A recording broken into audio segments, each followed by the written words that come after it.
Dubai വിമാനത്താവളത്തിൽ യാത്രക്കാർക്കൊരുക്കിയ നൂതന സംവിധാനങ്ങൾ പഠിക്കാൻ ചൈനീസ് ഉന്നതതല സംഘമെത്തി. എമിഗ്രേഷൻ നടപടികൾ വേഗത്തിലും കൃത്യതയിലും പൂർത്തിയാക്കുന്ന സംവിധാനങ്ങൾ ചൈനീസ് സംഘം വിലയിരുത്തി. മനുഷ്യക്കടത്ത് തടയാനുള്ള സംവിധാനങ്ങൾ ദുബായ് അധികൃതർ വിശദീകരിച്ചു.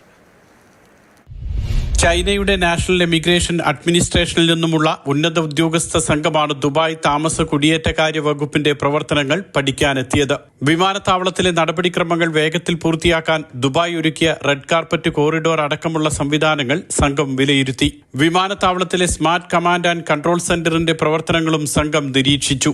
GDRFA ആസ്ഥാനം സന്ദർശിച്ച ചൈനീസ് സംഘം ഉന്നത ഉദ്യോഗസ്ഥരുമായി കൂടിക്കാഴ്ച നടത്തി.